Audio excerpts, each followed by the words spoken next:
সবাই আমাকে গায়েন আমার সহায়তা করেন ভাই। কিছু করার নেই, দেখেন তাদের কাগতি, তারা নিজেদের পরিবারকে আনার। বর্তমান অবস্থা খুবই ভয়াবহ। যাদের বাড়িঘর ডুবেছে ওই পাশে থেকে পানির চাপ এখন এই পাশে আসতেছে।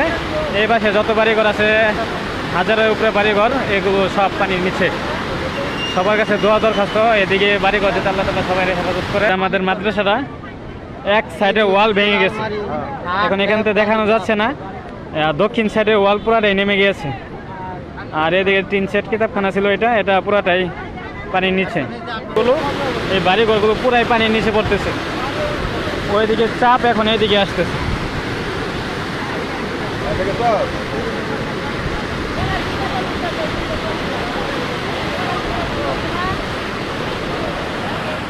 সবাই আমাকে গায়েন আমার সহায়তা করেন ভাই। আমার দিকে কোনো সুবিধা নাই, একটা নৌকা নাই, একটা স্পিড নাই ভাই। আমরা গ্রাম ডুবে গেছে ভাই। ভাই আমার সহায়তা করেন ভাই। রাস্তা নাই ভাই, ঘরে সবাই আটকা আছে। চিন্তা করেন, আল্লাহকে ভরসা রাখেন, দোয়া করেন। কিছু করার নেই, দেখেন তাদের কাগতি, তারা নিজেদের পরিবারকে আনার কোনো ব্যবস্থা পাচ্ছে না। আমরা তো সর্বোচ্চ চেষ্টা করতেছি। প্লিজ, পানিতে বন্দি আছে, সকলেই দোয়া করবেন ইনশাআল্লাহ। আল্লাহ তাআলা আমাদের হেফাজত সবাই করেন। দোয়া করবেন। আমরা বন্যা তো ভাই করবি ভাই। সবাই আমাকে থেকে আগে আসেন ভাই। সবাই আমাকে থেকে আগে আসেন, আমার সহায়তা করেন ভাই। আমার দিকে কোনো সুবিধা নাই, একটা নৌকা নাই, একটা স্পিড নাই ভাই। আমরা গ্রাম ডুবে গেছে ভাই। ভাই আমার সহায়তা করেন ভাই। ভাই আসলে ভাষায় প্রকাশ করার মতো না ভাই। ইঞ্জিন চালিত নৌকার প্রয়োজন। আমার ভাইয়ের পরিবার পানিতে আটকে আছে, সে যাইতে পারতেছে না।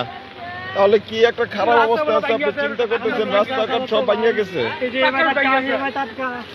সবাই আটকা ভাই, সবাই দোয়া করেন ভাই। ভাই আমার দিকে কোনো যাওয়ার রাস্তা নাই ভাই। ঘরে সবাই আটকা আছে। তো ভাই, আমার ছোট ভাই, আমার খালা, আমার মামার তো বোন, সবাই আটকা ভাই। সবাই দোয়া করেন আমাদের জন্য।